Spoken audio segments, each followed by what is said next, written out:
Hello friends, welcome back to our YouTube channel. तो आज से हम हिमाचल जीके की एक सीरीज़ शुरू कर रहे हैं जिसमें हम आपके साथ हिमाचल के हर एक इम्पॉर्टेंट टॉपिक को डिटेल में डिस्कस करेंगे, जो कि एचपी पुलिस कांस्टेबल और अदर एग्जाम जैसे एचपी टैग और पटवारी के लिए बहुत ही हेल्पफुल रहेंगे। तो चलिए शुरू करते हैं। लेकिन शुरू करने से पहले अगर आप हमारे चैनल पर नए हैं तो चैनल को सब्सक्राइब जरूर करें ताकि आने वाली वीडियो की नोटिफिकेशन आप तक पहुँच सके। चलिए शुरू करते हैं। तो सबसे पहले हम डिस्कस करेंगे इसका नामकरण कि हिमाचल प्रदेश का नामकरण किसके द्वारा किया गया है। तो हिमाचल प्रदेश का नामकरण आचार्य दिवाकर दत्त शर्मा के द्वारा किया गया है, या यूं कह सकते हैं कि हिमाचल प्रदेश का जो नामकरण हुआ है वह आचार्य दिवाकर दत्त शर्मा ने सुलझाया है। हिमाचल प्रदेश दो शब्दों से मिलकर बना है, हिम प्लस अचल, जिसमें हिम का अर्थ है बर्फ तथा अचल का अर्थ है पर्वत। अर्थात हम कह सकते हैं कि हिमाचल का अर्थ है बर्फ के पर्वत या बर्फ के पहाड़। हिमाचल प्रदेश के अन्य नाम, तो हिमाचल प्रदेश को अन्य नामों से भी जाना जाता है, जैसे देवभूमि, सेवभूमि और फल राज्य। एग्जामों में क्वेश्चन पूछा जाता है कि हिमाचल डे कब सेलिब्रेट किया जाता है। तो हिमाचल प्रदेश का राज्य दिवस 15 अप्रैल को सेलिब्रेट किया जाता है, क्योंकि 15 अप्रैल 1948 को इस छोटी बड़ी रियासतों को मिलाकर हिमाचल प्रदेश का गठन किया गया था। जब हिमाचल प्रदेश का गठन हुआ था तो उसमें हिमाचल प्रदेश में कुल 4 जिले थे, जिनमें चंबा, महासू, मंडी और सिरमौर जिला था। तो हिमाचल प्रदेश की 2 कैपिटल्स हैं, जिनमें शिमला और धर्मशाला है। शिमला को समर कैपिटल बनाया गया है और धर्मशाला को विंटर कैपिटल। शिमला में गर्मियों के समय विधानसभा का सत्र बैठता है और इस समय विधानसभा का सत्र धर्मशाला में होता है। इसके बाद हम डिस्कस करेंगे राज्य के प्रतीक। राजकीय भाषा, तो हिमाचल प्रदेश की राजकीय भाषा हिंदी है। अगर एग्जाम में क्वेश्चन पूछा जाए कि हिमाचल प्रदेश का राजकीय पशु क्या है, तो हिमाचल प्रदेश का राजकीय पशु हिम तेंदुआ मीन्स स्लो लेपर्ड है। पक्षी जुजुराना मीन्स वेस्टर्न ट्रोगोपान है। पुष्प, तो हिमाचल प्रदेश का राजकीय पुष्प गुलाबी बुरांस और हिमाचल प्रदेश का राजकीय खेल वॉलीबॉल है, जबकि हिमाचल प्रदेश का राजकीय वृक्ष देवदार है। एग्जाम में पूछा गया था कि हिमाचल प्रदेश का राजकीय खेल कौन सा है, तो हिमाचल प्रदेश का राजकीय खेल वॉलीबॉल है। इसके बाद हम डिस्कस करेंगे कि हिमाचल प्रदेश को राज्य का दर्जा कब दिया गया था। तो हिमाचल प्रदेश को राज्य का दर्जा 25 जनवरी 1971 को प्रदान किया गया था। हिमाचल प्रदेश भारत का 18वां राज्य बना था। हिमाचल प्रदेश की विधानमंडल कैसी है? इसकी विधानमंडल एक सदनीय है। हिमाचल प्रदेश में विधानसभा की कुल 68 सीटें हैं। एग्जाम में क्वेश्चन पूछा जाए कि हिमाचल प्रदेश की कौन सी डिस्ट्रिक्ट में विधानसभा की सबसे ज्यादा सीटें हैं, उसका सही आंसर होगा कांगड़ा, क्योंकि कांगड़ा में विधानसभा की सबसे ज्यादा सीटें हैं। कांगड़ा में 15, मंडी में 10, शिमला में 8, हमीरपुर, ऊना, सिरमौर, सोलन में 5-5 और कुल्लू और बिलासपुर में 4 है, जबकि किन्नौर और लाहौल स्पीति में इनकी संख्या 1-1 है। तो हिमाचल प्रदेश में कुल विधानसभा सीटों की संख्या 68 है। और एग्जाम में क्वेश्चन पूछा जाए कि भारतीय संसद में हिमाचल प्रदेश की राज्यसभा और लोकसभा की कितनी सीटें हैं, तो राज्यसभा की इसमें 3 सीटें हैं, जबकि बाकी 4 सीटें हैं। तो प्रेजेंट टाइम में राज्यसभा के 3 मेंबर हर्ष महाजन, सिकंदर कुमार और इंदु गोस्वामी है, जबकि लोकसभा के अनुराग सिंह ठाकुर, कंगना रनौत, भारद्वाज और सुरेश कुमार कश्यप हैं। इसके बाद हम डिस्कस करेंगे हिमाचल प्रदेश की डिस्ट्रिक्ट्स। तो हिमाचल प्रदेश में कुल 12 जिले हैं, जबकि पंचायतों की संख्या 3615 है। अगर एग्जाम में क्वेश्चन पूछा जाए कि हिमाचल प्रदेश में प्रशासनिक मंडल कितने हैं, तो हिमाचल प्रदेश में कुल प्रशासनिक मंडलों की संख्या 3 है, जिनमें कांगड़ा, मंडी और शिमला है। कांगड़ा के अंडर चंबा और ऊना डिस्ट्रिक्ट आती है, जबकि मंडी के अंडर बिलासपुर, हमीरपुर, लाहौल स्पीति और कुल्लू आते हैं, जबकि शिमला के अंडर किन्नौर, सिरमौर और सोलन डिस्ट्रिक्ट आती हैं। इसके बाद हम डिस्कस करेंगे हिमाचल प्रदेश का कुल क्षेत्रफल। हिमाचल प्रदेश का कुल क्षेत्रफल 55,673 वर्ग किलोमीटर है। यह भारत के क्षेत्र का 1.7% है। 2011 की जनगणना के अनुसार जनसंख्या, तो 2011 की सेंसस के अनुसार हिमाचल प्रदेश की कुल जनसंख्या 68,64,602 है। जनसंख्या की दृष्टि से हिमाचल प्रदेश का भारत में 21वां स्थान है।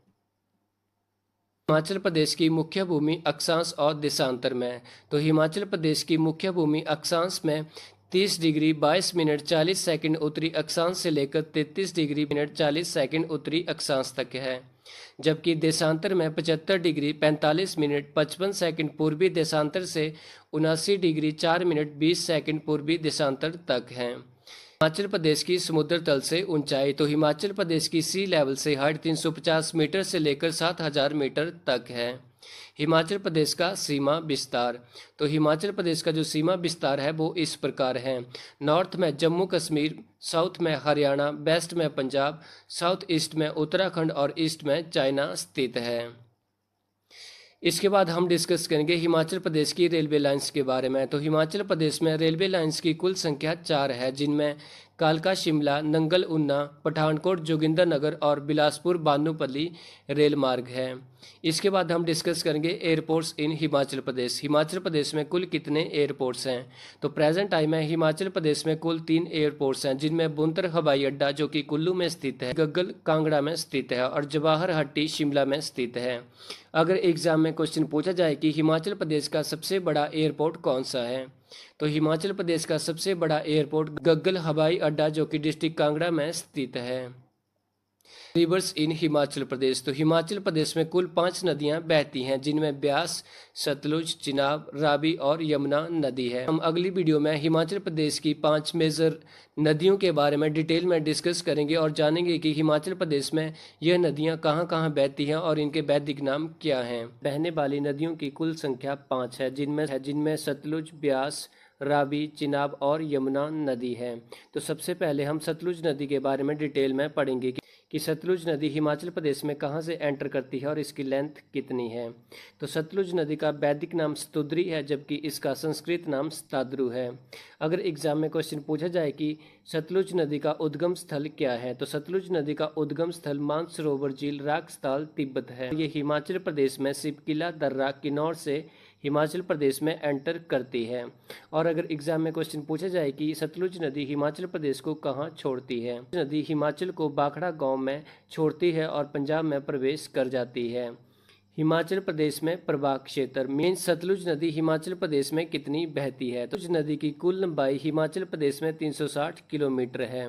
सतलुज की सहायक नदियां बसपा और स्पीति है। कई एग्जामों में यह क्वेश्चन पूछा गया है कि स्पीति किसकी सहायक नदी है, तो स्पीति सतलुज नदी की सहायक नदी है।